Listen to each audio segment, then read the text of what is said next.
تو کافروں کی کمر جو ہے وہ ٹوٹ گئی حضرت عمر رضی اللہ عنہ کے اسلام لانے پر. قرآن نے فرمان نازل فرما دیا, اللہ پاک نے فرمان نازل فرما دیا کلام مجید میں, حسبک اللہ ومن اتبعک من المؤمنین, اللہ بھی آپ کو کافی ہے اور مومنین میں سے حضرت عمر جیسے جو آپ کی اتباع کرنے والے.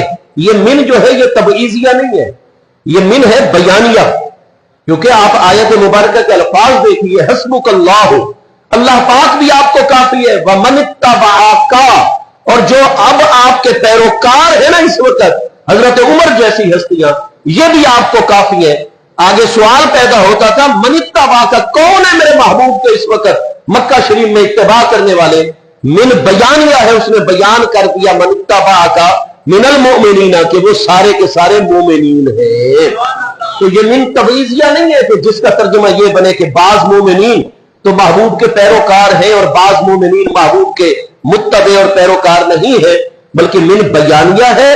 معنی یہ کہ محبوب حضرت عمر رضی اللہ عنہ کے آنے سے اب آپ کے غلاموں کے اندر بھی بہت طاقت پیدا ہو گئی ہے کہ اب اللہ بھی آپ کو کافی, اور یہ آپ کے سچے پیروکار مومنین حضرت عمر جیسی ہستیاں بھی آپ کو کافی ہو گئی. یہاں قرآن پاک بھی ہمیں رہنمائی عطا فرما رہے, حدیث صحیح جس میں حضرت عمر رضی اللہ عنہ کی یہ انفرادی شان اور خصوصیت بھی سامنے آ رہی ہے کہ باقی تمام ہستیاں مصطفیٰ کریم علیہ السلام کی مرید ہے, لیکن حضرت امیر المومنین عمر فاروق اعظم رضی اللہ تعالیٰ عنہ کی یہ امتیازی شان ہے کہ وہ مرید مصطفیٰ علیہ السلام ہونے کے ساتھ ساتھ مراد مصطفیٰ کریم علیہ السلام بھی ہے. جہاں یہ ان کی شان اور ان کا مقبولیت کا درجہ واضح ہو رہا ہے, اس کے ساتھ ساتھ محبوب علیہ السلام ہی تو توحید عطا فرمانے کے لیے تشریف لائے ہیں, شرک کو جڑ سے اکھاڑ پھینکنے کے لیے تشریف لائے ہیں, اللہ تعالیٰ کی وحدانیت اور اللہ تبارک و تعالیٰ کی بارگاہ اقدس کی طرف رجوع کی تعلیم اور تعلق باللہ کا پیغام ہی تو لے کر محبوب علیہ السلام دنیا میں تشریف لائے. اور وہی محبوب علیہ السلام دعا یہ فرماتے ہیں کہ اللہم اید الاسلام بعمر, اللہ پاک مدد تو فرما, مدد تیری ہونی ہے, مدد میں تجھ سے ہی مانگ رہا ہوں, لیکن بے عمر کے ذریعے سے.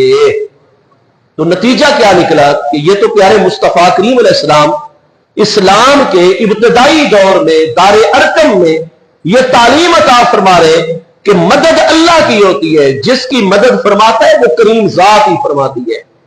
قرآن پاک فرماتا ہے وما تشاءون الا ان یشاء اللہ, تم لوگوں کے چاہنے سے کچھ نہیں ہوتا, وہی ہوتا ہے جو رب کریم چاہتا ہے. تو بھائی اللہ پاک کی چاہت کے آگے کسی ہستی کی چاہت کو بالمقابل کوئی مومن لا ہی نہیں سکتا. اللہ کریم جل شانہ خالق کریم ہے, اللہ پاک ہی سب کا خالق, ما سوی اللہ خلق, اللہ کریم کی مقدس ذات اور اللہ کریم جل شانہ کی مبارک صفات کے علاوہ باقی جو کچھ ہے مخلوق ہے. تمام کی تمام مخلوقات اللہ پاک کی بارگاہ اقدس کی محتاج ہے. یا ایھا الناس انتم الفقراء الی اللہ, قرآن پاک فرماتے ہیں تمام کے تمام انسانوں انتم الفقراء الی اللہ, تم اپنے ہر معاملے میں, ہر سانس لینے میں, ہر لفظ زبان سے ادا کرنے میں, ہر قدم اٹھانے میں, جملہ امور و معاملات میں انتم الفقراء الی اللہ, تم ہمیشہ ہمیشہ اللہ پاک کی بارگاہ کے فقیر ہو, اللہ کی بارگاہ کے منگتے ہو, اللہ کی بارگاہ کے محتاج ہو. اللہم اید الاسلام بعمر, اللہ پاک مدد تیری ہونی ہے, تائید تیری ہونی ہے, لیکن اسلام اور مسلمانوں کی عالم اسباب میں مدد آئے گی تیری طرف سے, لیکن ظاہر ہوگی میرے عمر کے ذریعے سے. تو یہ ہمیں تعلیم ہمارے پیارے آقا کریم علیہ السلام نے عطا کی ہے.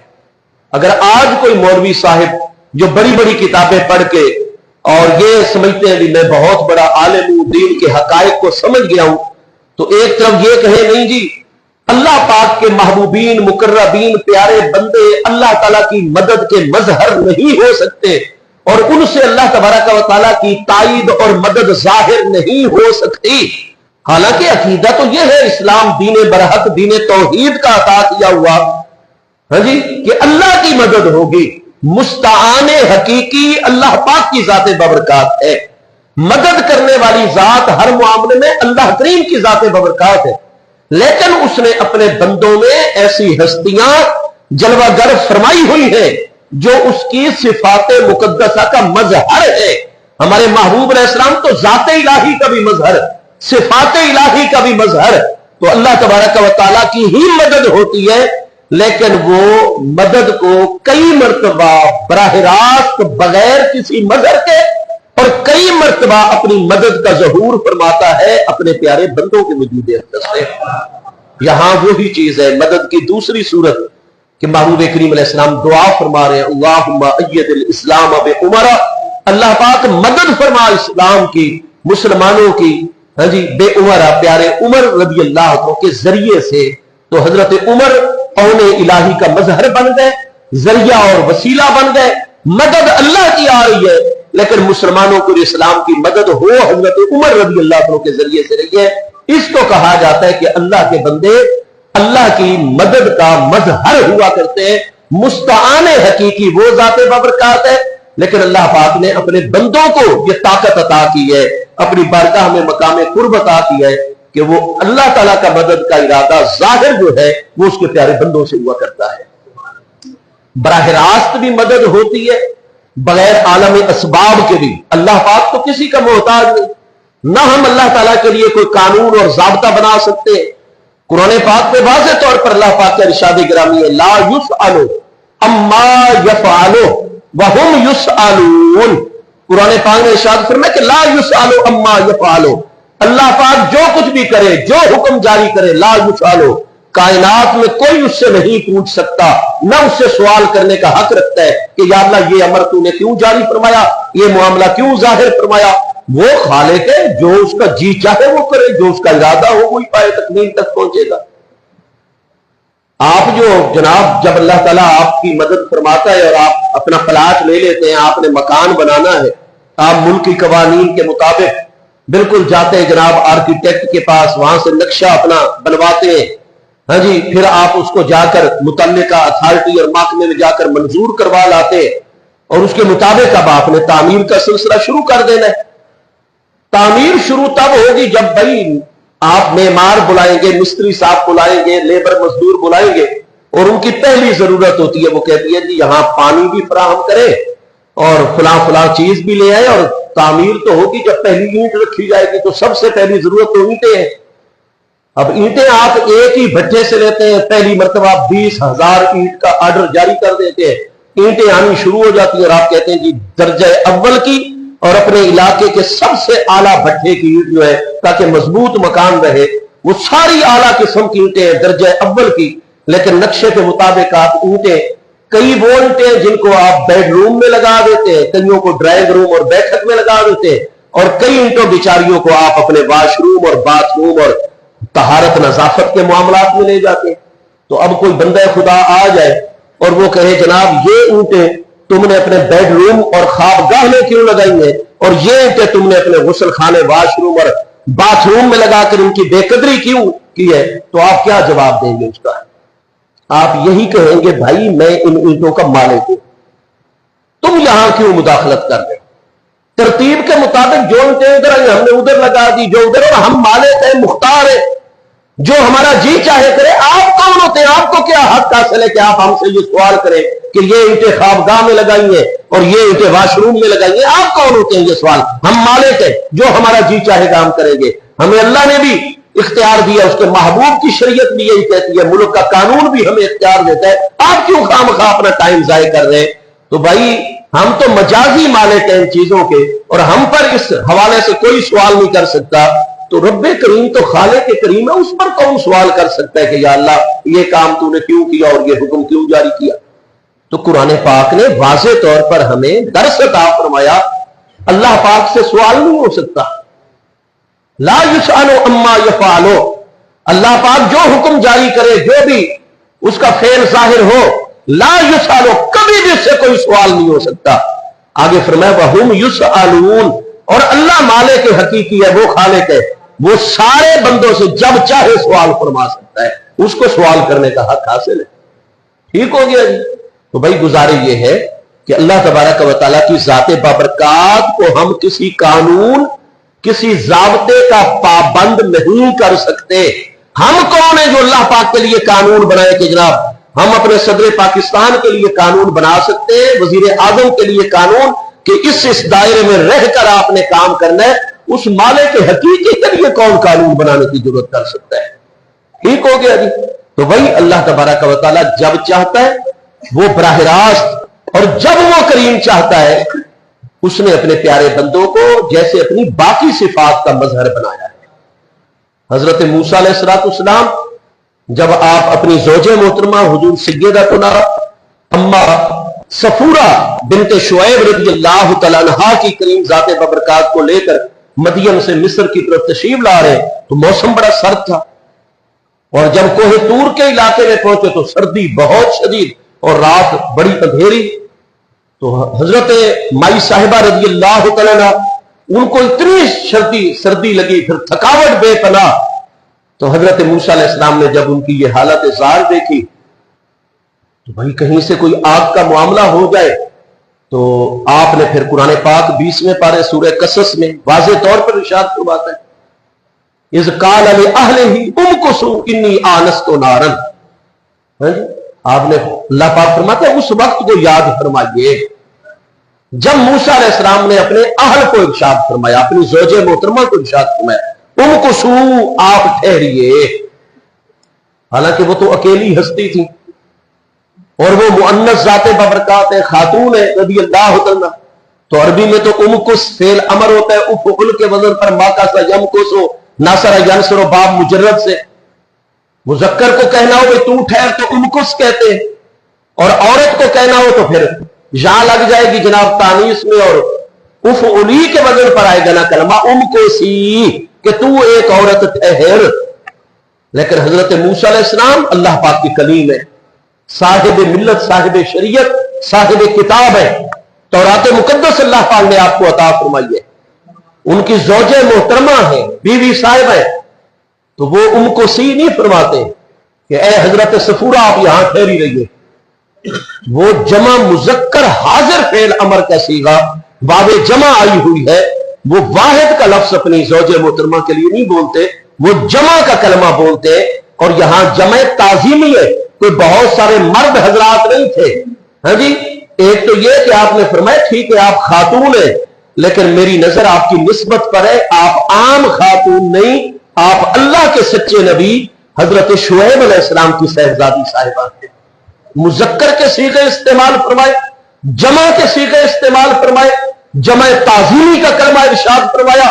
یعنی آپ اتنا اپنی بیوی صاحبہ رضی اللہ عنہا تعظیمی کلمات, ان کی عظمت, ان کا وقار. تو موسیٰ علیہ السلام نے تو شعیب علیہ السلام کی صاحبزادی صاحبہ کی نسبت کا اتنا احترام کیا. شعیب علیہ السلام بھی شب معراج میرے آقا کریم علیہ السلام کے مقتدیوں میں ہو. اگر اللہ کے نبی شعیب علیہ السلام کی صاحبزادی صاحبہ کا اتنا احترام کرتے ہیں تو مصطفیٰ علیہ السلام کی چاروں صاحبزادیوں کا کتنا احترام لازم ہوگا. فرمایا امکثوا انی آنست نارا, میں آگ محسوس کر رہا ہوں, آپ یہاں ٹھہریے اور میں آگ. تو وہ آگے تشریف لے گئے تو بڑا ہی حیران کن وہاں کو معاملہ ہے. سبز رنگ کی جھاڑی ہے اور اس کے اوپر آگ ظاہر ہے جناب. کوئی دھواں تو نکلنا چاہیے, جب سبز پتوں کو, سبز شاخوں کو آگ لگتی ہے تو وہ تو دھواں بہت زیادہ نکلتا ہے, وہاں دھوئے کا نام و نشان نہیں. پھر اس سبز رنگ کے اندر کوئی تبدیلی نہیں آ رہی, لیکن اس کی شاخوں پر اور جناب اس کی ٹینیوں پر اور ساری آگ ہی آگ نظر آ رہی ہے. اور اگلی حیرت کی بات یہ ہے کہ وہ سبز رنگ کی جھاڑی وہ جلتی بھی نہیں ہے.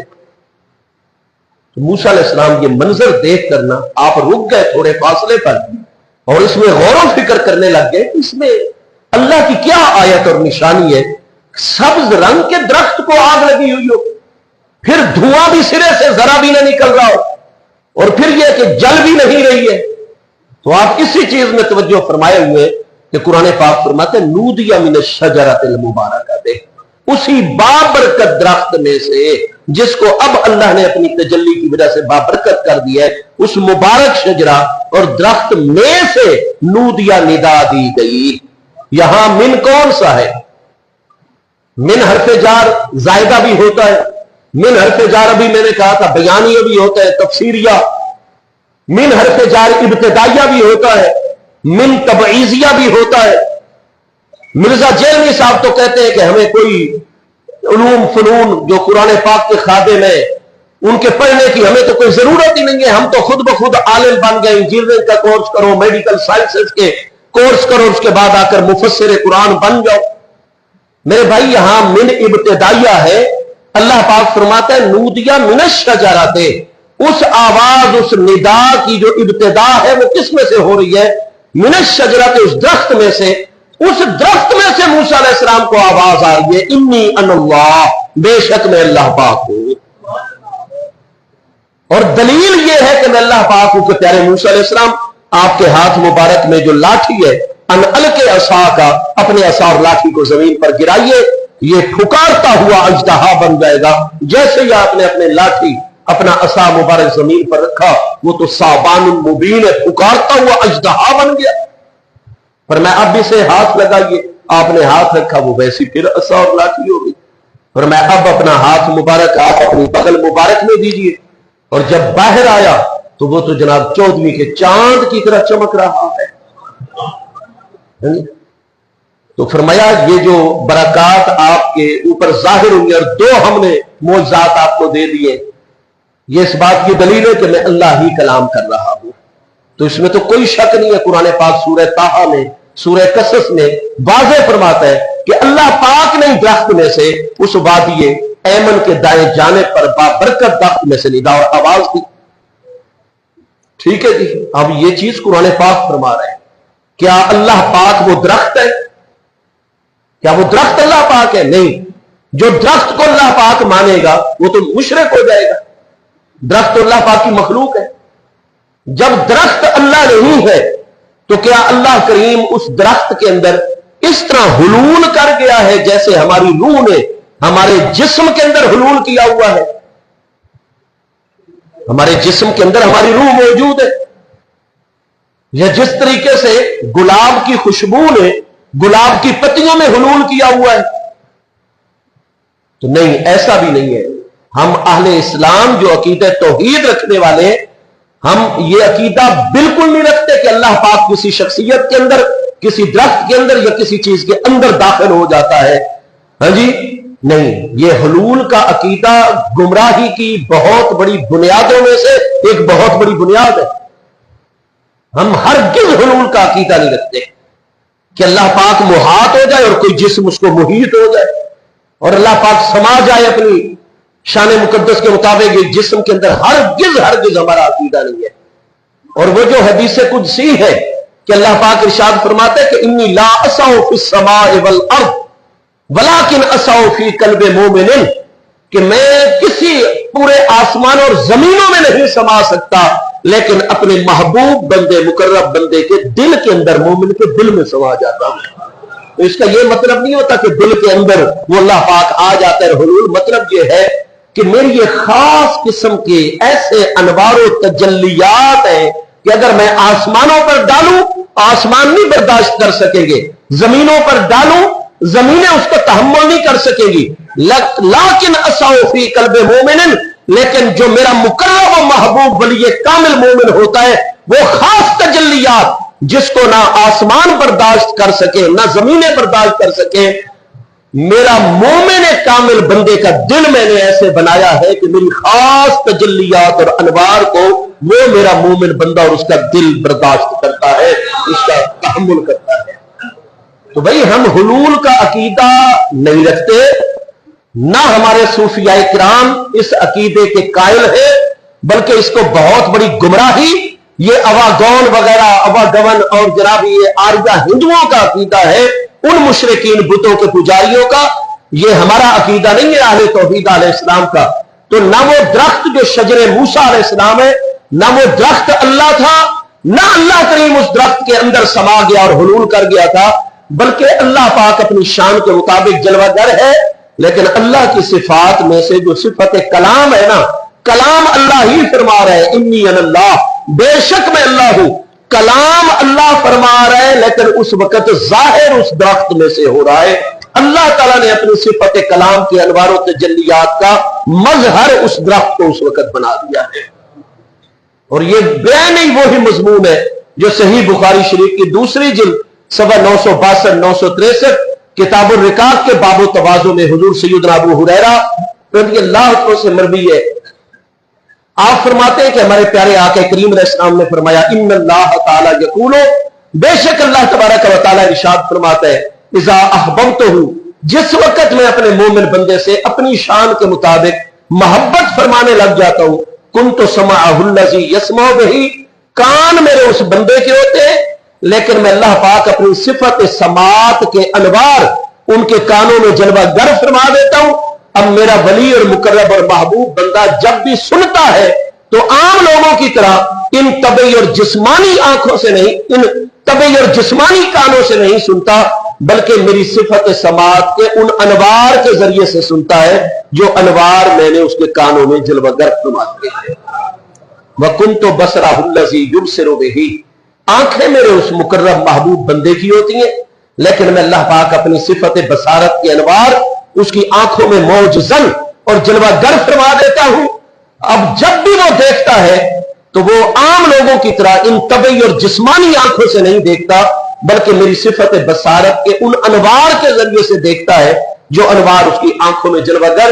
اس لیے حضرت امام ابو الحسن عمر فخر الدین رازی جو 606 ہجری میں وصال فرما رہے، آج سے 840 سال پہلے وہ واضح طور پر اسی حدیث قدسی کی سورہ کہف میں تفسیر کر رہے ہیں اور واضح فرماتے ہیں کہ اذا سارا نور جلال اللہ تعالی سمعا لہ و بصرا لہ، جب اللہ تبارک و تعالیٰ کے جلال اور اس کی صفات کا نور بندے کی آنکھوں میں، بندے کے کانوں میں جلوہ گر ہو جاتا ہے تو یسمع القریب والبعید و یری القریب والبعید، پھر وہ جہاں بھی موجود ہو عالمین میں وہ بندہ جیسے نزدیک کو دیکھ رہا ہوتا ہے اسی طرح دور کو بھی دیکھ رہا ہوتا ہے، جیسے نزدیک کی آوازیں سن رہا ہوتا ہے اسی طرح دور کی بھی برابر آوازیں سن رہا ہوتا ہے، کیونکہ اس کا سننا ان جسمانی کانوں کے ذریعے سے نہیں ہوتا بلکہ اس کا سننا اللہ کی صفات کے انوار کے ذریعے سے ہوتا ہے. آ جاتے ہیں اور اللہ تبارک و تعالیٰ کی صفات کے انوار کا مظہر وہ بندہ ہو جاتا ہے. بالکل اسی طریقے سے شجر موسیٰ وہ ایک درخت ہے لیکن اس وقت اللہ پاک کے کلام کی صفت کے انوار کا وہ مظہر اور جلوہ گاہ بنا کر آئے. تو بالکل معاملہ جو ہے وہ اسی طریقے سے ہے. اس کی جو صفت نصرت ہے اس کے انوار و تجلیات کا مظہر اس کے محبوبین و مقربین ہوتے. ہمارے محبوب نے یہ عقیدہ تعلیم فرمایا کہ مدد اور تائید اللہ کی ہوگی لیکن ظاہر میرے پیارے عمر کے وجود سے ہوگی. ہاں جی. اور اللہ کریم نے بھی پھر آیت بینہ نازل فرما دی کہ میرے پیارے محبوب نبی علیہ السلام یا ایھا النبی حسبک اللہ ومن اتبعک من المؤمنین، اے میرے پیارے محبوب نبی علیہ السلام اب اللہ بھی آپ کو کافی اور حضرت عمر جیسے آپ کے سچے پیروکار مومنین بھی آپ کو کافی ہیں. میں اللہ بھی کافی رہوں گا، اپنے امر کن سے بھی مدد فرماؤں گا. اور یہ جو حضرت عمر جیسے مومنین آپ کی خدمت پہ آ گئے اب میری نصرت اور مدد والی صفت کے انوار و تجلیات کا ظہور ہوگا تو میرے عمر جیسے کامل مومنین کی ذات سے بھی ہوگا. لہذا عالم اسباب میں اللہ تعالیٰ کے مقربین و محبوب عون الہی اور مدد الہی کے مظہر ہو جاتے ہیں. ٹھیک ہو گیا جی. اسی طریقے سے آپ آگے بڑھتے چلے جائیں گے. ہمارے پیارے آقا کریم علیہ السلام جب تک عالم دنیا کی زندگی میں جلوہ گر ہے تو محبوب علیہ السلام تو ہر وقت توحید کا درس. پھر توحید کی ہوتی ہے دو قسمیں، ایک ہوتی ہے توحید قالی جو کیلو کال، ہاں جی، الفاظ کے ذریعے سے بیان ہو رہی ہے اور عقل اور دماغ تک رسائی حاصل کر رہی ہے، لیکن روح کی گہرائیوں تک اتر جانا. ٹھیک ہے. جیسے حضرت علامہ فرماتے ہیں کہ وہ توحید جو دنیا میں کبھی زندہ حقیقت تھی آج کیا ہے؟ ایک مسئلہ ہے علم کلام.